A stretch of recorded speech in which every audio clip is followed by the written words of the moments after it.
Hi guys, welcome to our Physics 210 Experiment 1 explanation. Yeah. Okay, our first experiment is actually the moment of inertia and also angular momentum. So you can read through the theory, and these are the equations that you'll be needed. The first one is tau, torque is equal to the force multiplied by the lever arm. How far is the force being applied from the rotating axis lah.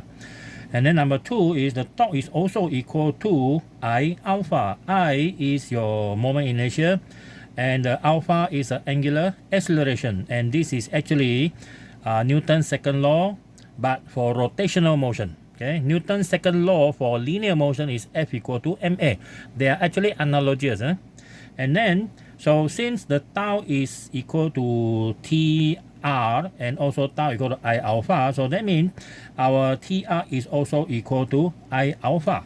So from this equation 3, okay, so we can write here from equation 3, we get this TR is equal to I alpha, and then if we rearrange, you're going to get I over R multiplied by alpha. So what we need to do later after you get your data is you plot the graph of T against alpha, and then the gradient of the graph is I over R. The R is the radius of the rotating disc when you are doing experiment, yeah, and the value is for all the group are the same, which is 0.1750 meter or 17.50 centimeter. I is what we want to find. Okay, I is what we want to find. Okay, that value. Okay, so other than that, we also have equation for example, the tension in the string. Okay, tension in the string is equal to this one. Okay, the net force in the string is actually equal to the weight hanging minus the tension, okay, in the string. So and that one is the one that gives the object a linear, okay, acceleration downwards. So from here you get equation 1.5. All right, so let's assume you have done the experiment. Okay, this is experimental setup. We don't have this one. This one we don't have. This one is another experiment. This one we don't have. Now this is the one that you are doing. So you hang the disc here. First you hang 20, right? The hook itself already 10, and then another 10 grams, so at 20 grams. So you let it start from a fixed height. The height is fixed already. So you let it go down, and then you measure the time for it to reach that bottom of the floor. Okay, from reach the floor. All right. So you repeat it for one more time just in case to get the average. Okay, just to get the average, and then after that increase by another 10, 10, 10 until you got about 80 gram. Okay, 80 gram or 70 gram. Yeah, 80 gram or 70 gram. That's the one you have. Okay, that's the one. Yeah. So the first one. Okay, if you look at the result here. The first one is you put in 10 grams, so altogether is 20. So up to the last one is you got put in 70, so altogether is 80. So this is your first one. I actually use one of the group's data here. So this is your first time, first measurement, and then second measurement. This is our average, okay, average, and then this is our linear acceleration from Newton's first law. We can calculate. And all the value I give to 10 to the power minus 3. You can see that 3.76. And then last one is starting from here 10.72, 12.44. So they are all in 10 to the power negative 3. Okay, and then after that we need to calculate tension in the string based on the equation 1.5, and then from our calculation you need this G is 9.81, A is this one. So that means for first one you are going to use 9.81 minus this 3.76 times 10 to the power minus 3. After that the whole thing is multiplied by the mass, but the mass must be in kilogram. Yeah? This one is in 20 grams, so in kilogram will be divided 1000, so I get 0.02. Okay, so the rest are the same. Okay, the rest is the same. And also when we come to the last column is angular acceleration alpha, which is equal to A over R. Okay, A over R. So the A is the acceleration here, and then the R is the lever arm. The radius of the ring. So it is 0.1750. Okay. Now first one, for example, is 3.76 power negative 3 divided by 0.175. You get 2.15, 10 to the power negative 2. Okay, so the rest are the same. So you divide all the number here by 0.175 until the last one. So you can see that all the number I put in 10 to the power negative 2, so that it's easier for me to plot the graph later. Okay. Now, other than that, after you calculate the second last and the last column, all the value, I want you to calculate their, what we call that, the average value. Okay, the average value. Okay, the average value. So let's say you sum up 0.2, 0.29, sum up everything here after divided by all the number here are 7. Okay, divide by 7. This is what I get, 0.49. And after that, the same thing here for the alpha, angular acceleration. I sum up all the number here and then divide by 7. Okay, so you get this one. So this value we call, in the graph, we're going to use this one and we call this one centroid. Okay, the centroid coordinate. So normally our coordinate value for symbol for centroid is this one and this one. This one is the x-axis, this one is the y-axis. So in our case here, this is our y, this is our x, because we're going to plot t against alpha. Okay, now look at another two more information with the height, where you started to let go of the weight. Okay, in this group here, it is using 90 cm. Okay, 90 cm, which we measure using meter rule. So the value is 0.90.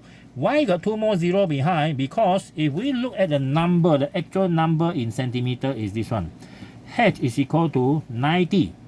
But why we put 0 here? Because of uncertainty, 0.01.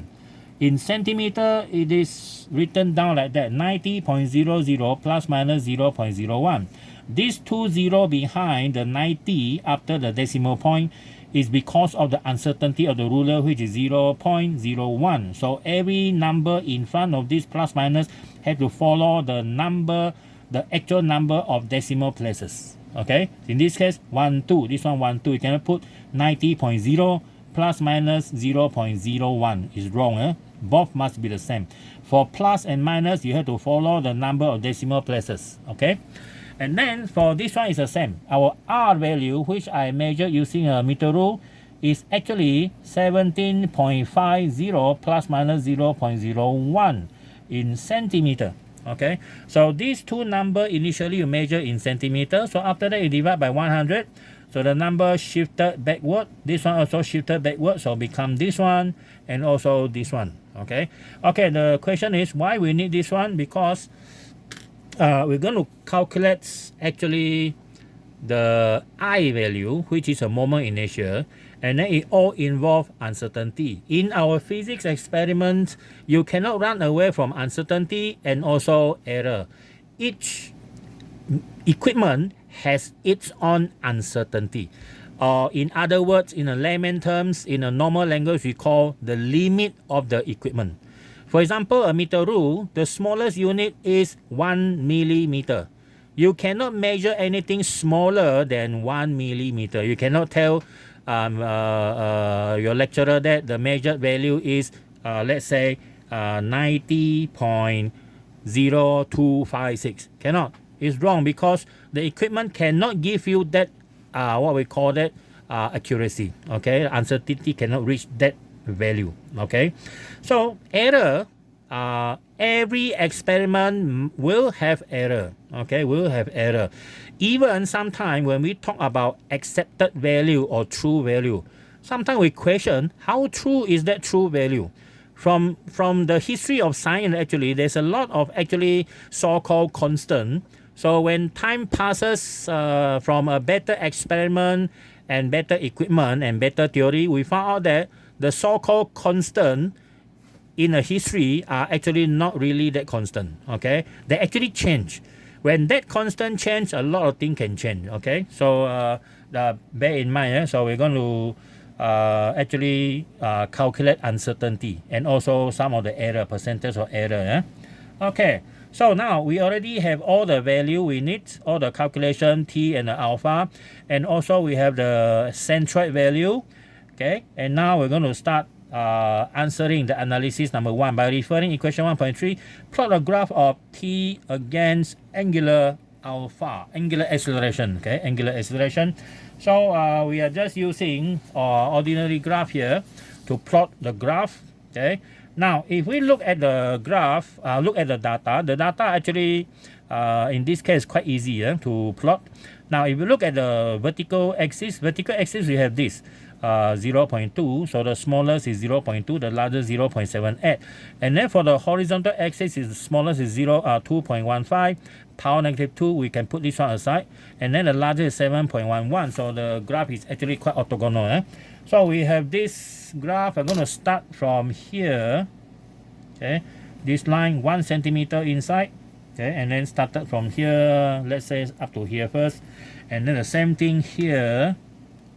Okay, so we have this one here. Yes. Okay, so now we have our graph horizontal. So now we have to put in the numbers now. So we starting from 0.2. So this is 0.1, 0.2, 3, 4, 5, 6, 7, 8. Okay, just nice. Okay, just nice. So we have 0.1, 0.2, 0.3, 0.4. We can put another 0 to be more consistent. 0.5, 0.6, and then 0.70, 0.80, 0.90, 1.00. Okay, we complete that one. So the title axis is tension in Newton, and then for the horizontal axis is 2.15, starting from 2.15, the smallest, so we still start from 0.1. So it's 2.15. This is let's say we put 1 here. Okay, so this is 1.00 or 1.00, 2.00, 3.00, 4.00, 5.00, 6.00, 7.00, 8.00.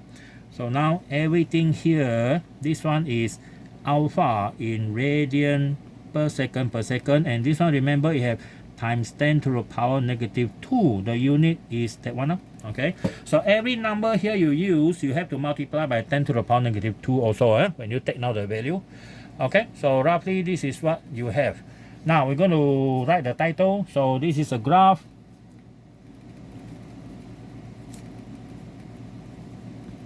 of T against alpha. Okay, T against alpha. All right, so that's the title of the graph. Graph with no title, minus mark. Now some lecturer might use the word the graph of T versus alpha. There's no such thing as wrong or right, but we just accept it as long as the word are not too funny. Versus is still okay. Against, okay, against also okay. Now our first point, okay, if we look at this one here, our first point is 0.2.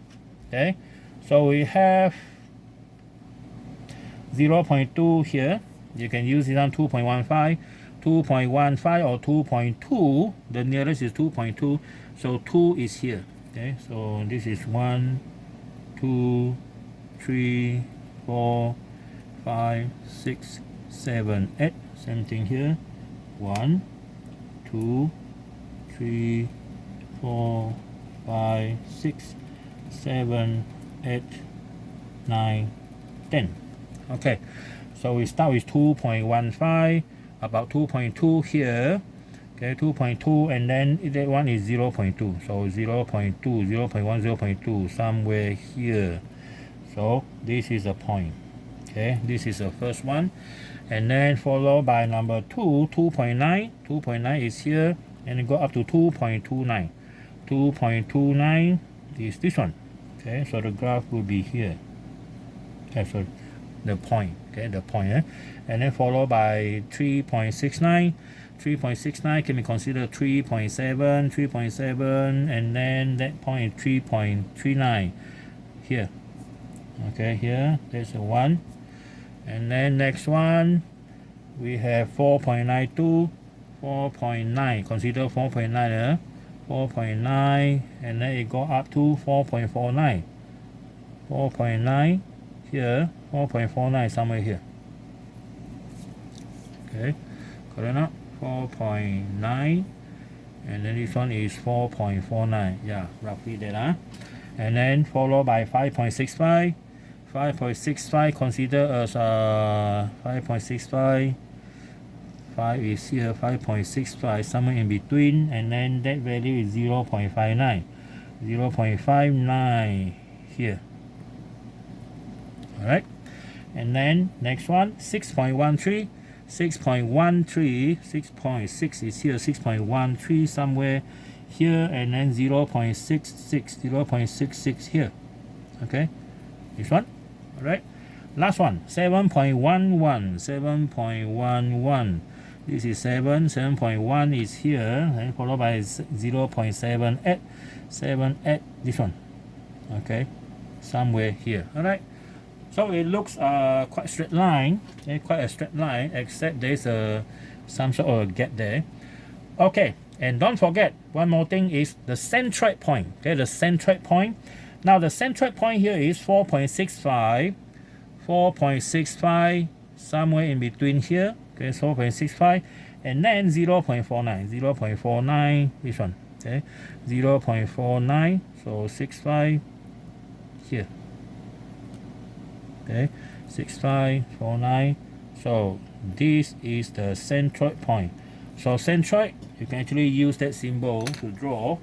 Now, why we need centroid? Centroid is actually the center of your graph, and the center of your graph, or it is where the center of mass of your graph. Okay, center of mass of your graph. Yeah. Okay. So now it's time to put the line.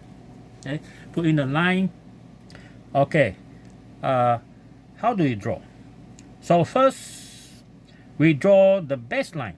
Okay, so the baseline meaning that it must pass through almost all the point. Okay, pass through all the point. The more the better, and then make sure that it pass through your centroid as well. Okay, pass through a centroid. Yeah? So you can put it like this. Use your pencil, pocket here, and then your ruler can swing around. It's better to use a transparent ruler. So if let's say if I draw like this, this is what I get. I can actually pass through most of the point when a line is like that. Eh? Don't force your graph to go to the origin.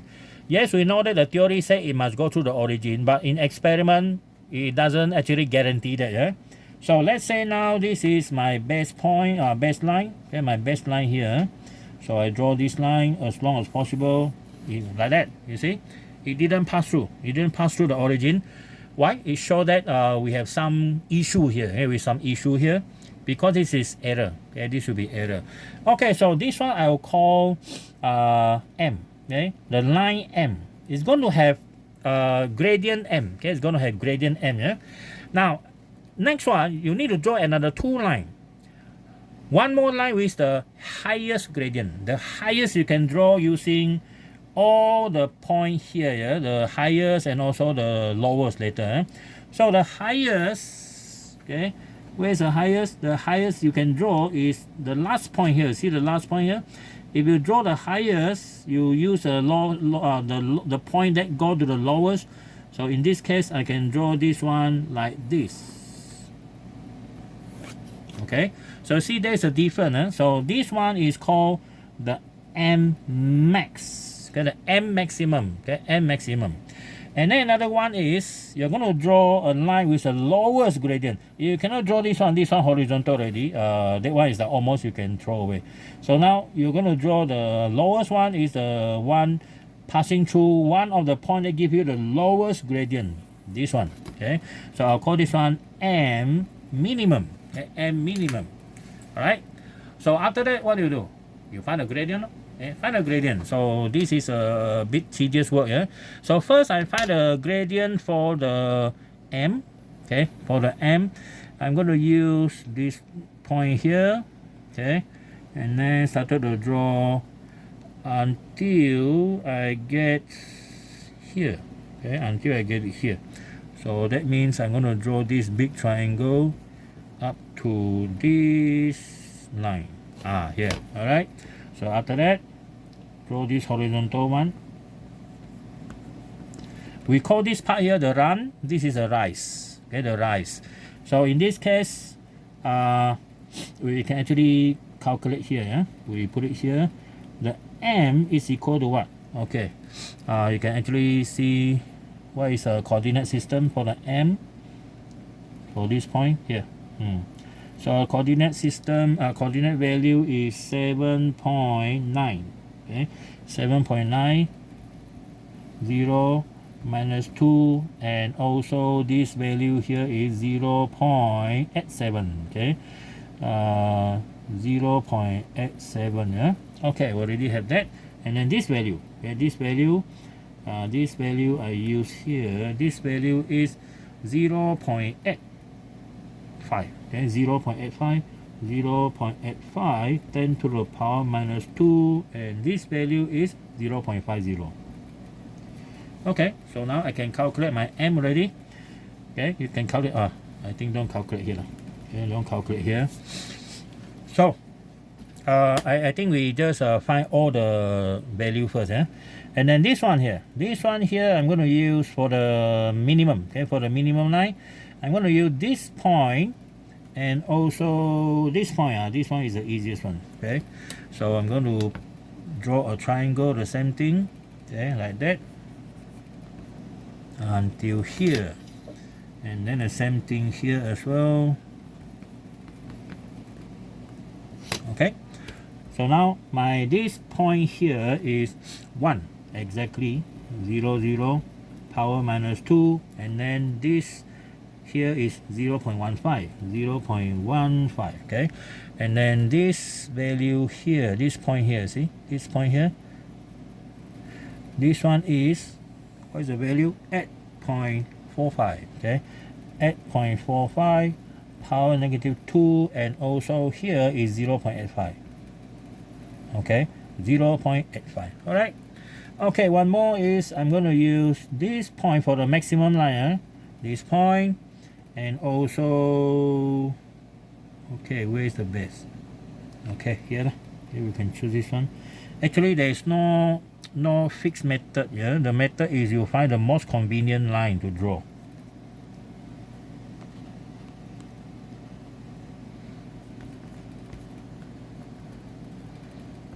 Okay, so now I have this one. So that's why your graph need to be big. If your graph is very small, later it's very like congested here. So this point is 7.5. Okay, 7.50 minus 2, and also this point here is 0.84. Okay, 0.84. And then come to the lowest point here. Okay, this value, this point here, and this one is 1.5. Okay, 1.5, 10 to the power negative 2, and also here 0.11. all right. Okay, now you have all the value you need. Okay, all the coordinate number you need, and now we're going to start calculating their value. There are 3 values you need to calculate. Okay, so we calculate it here. All right, just behind here. Okay, M. Okay, M is the baseline. Okay, M is the baseline, so the M is the middle one. So I'm going to use this one, 0.87. Okay, 0.87 minus the baseline minus this one. What is this value? This one here is 0.85. Sorry, 0.5. Okay, 0.5 here minus 0. Is it 0. Oh, sorry, 0.05. 0.05. Okay, this one 0.05. So minus 0.05, and then divided by this value. Yeah, this is the furthest one. So this one, right? So we have 7.90 power minus 2, and minus this one, 0.85, 10 to the power minus 2. Okay, so this one we need calculator. Alright, so we have 0.87 minus 0.05, okay, divided by this one, 7.9 power negative 2, power negative 2, minus 0.85 power negative 2. Alright, So we get 11.63. Okay, 11.63. 11.63. And don't forget the unit. The unit is what? The gradients unit is Newton per radian second. Okay, Newton second per radian, because you divide, so the unit will be terbalik. Okay, after that we find the maximum, M maximum. Okay, so M maximum is the same thing. M maximum, we are using this point minus this point. Okay, so we have 0.84 minus this point here, 0.11. Okay, 0.11. 0.11 divided by, okay, the maximum is 7.5 minus 2 minus this one, 1.5. Okay, 1.50 minus 2. Okay, so we need calculator as well. Okay, here is 0.84 minus 0.11, and then divide by 7.5 power negative 2 minus 1.5 power negative 2 also. Okay, we got 12.17. 12.17 Newton second per radian. And then our M minimum. Okay, our M minimum. Okay, M minimum is in the lowest line, this point. Okay, so M minimum is this point is 0.85 minus here 0.15. Okay, 0.15 divided by this one here is 8.45 negative 2 minus this one. Sorry. This one. Okay, 1 10 to the power negative 2. Okay, 1.00 10 to the power negative 2. Alright, so calculator again. 0.85 minus 0.15 divided by 8.45 power negative 2 minus 1 10 to the power negative 2. Okay, so you got 9.40. Okay, 9.40 Newton second per radian. Sorry, per radian. Yeah. Okay, so that is the three gradient that you find. Okay, the best fit line, the highest, the largest or the highest max gradient, the lowest gradient. Okay, the lowest gradient. So since this graph don't have intercept, so we don't calculate intercept. Okay, so it's not important to us for the intercept. All right, so now after we have this, what we call that, the maximum, minimum, and so on. So how are we going to calculate our M value? How are we going to calculate our M value? So our M value, the from our baseline, we can see that it's 11.63. Okay, it's 11.63 here. See that? We have this 11.63. Yeah? Okay, so after that, we need to calculate M based on the M minimum and also the M maximum. Okay, so what is the formula that we can use? The formula is our M, this M, okay, other than directly getting from a graph, you can calculate also based on this formula. Okay, M maximum plus M minimum divided by 2. Okay, here. Plus minus, and this one is our M maximum minus M minimum divided by 2 as well. Okay, divided by 2, and we call this one half the rule change, half the range rule. Okay, half the range rule. Yeah. Okay, let's start using this value and calculate our N value. See whether it's close to that or not. Okay, our M maximum is this one, 12.17 plus minimum 9.40. So now I'm going to divide by 2, and plus minus, the purpose is to get the uncertainty from the graph. Okay, M maximum again is 12.17 minus 9.40, and then divided by 2 also. Okay. Yep. 12.17 plus 9.4, okay, divided by 2, so we got 10.79. We got 10.7, we write down 785 first, 785 first, and then plus minus this one. Okay, we have 12.17 minus 9.4 divided by 2, we get 1.385. Okay, so now how do we actually simplify this statement? It looks like okay already, but remember one thing, uncertainty only have one significant figures. Okay, uncertainty, so that means our uncertainty cannot be 1.385, cannot be 1.38, cannot be 1.3, it can only be 1. But because behind there, remember, uncertainty, just remember this, uncertainty does not follow ordinary mathematics, because even though it's 1.385, you have to round it up. Normally mathematics, you need to be 1.5 to round up, right? But for uncertainty, we round it up when behind here got certain number. Okay, certain number.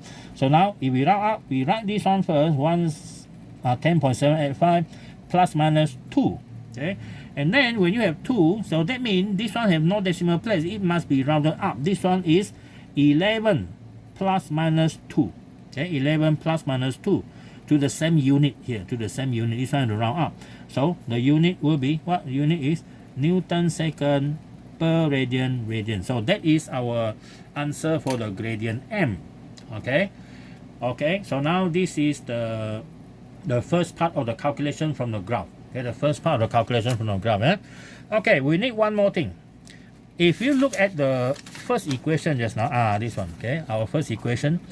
Our first equation, we plot t against alpha, so we get a gradient here. So the I over r is the gradient. Okay, so the I over r is our gradient. So now we have the m is also equal to I over r.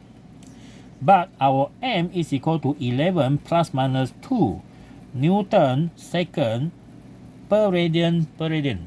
So that means our I divided by r is also equal to 11. Okay, 11. Yeah? So now our r is equal to 11r. Okay, 11r. So we know our r is 0.175. So we have 11 multiplied by 0.1750. Okay, so 11 multiplied 0.175. This is what we get, 1.925. Okay, but writing down like this is not correct in physics. We need to have plus minus. So we do the plus minus calculation here. Okay, from this one, okay, m, okay, m equal to I over r. So our I is equal to mr. Okay, I equal to mr. So now you already learned calculus, right? Learning calculus, dy dx or delta, okay, using delta. Yeah? So we write down the formula like this. So delta I over I is equal to your delta m over m plus delta r over r. Now what is this one? This value is 0.175 here. Where is it? Here. This is your r value, and this is your delta r value. Okay, and then when we come to the graph here, okay, the graph here, this is your m and this one is your delta m.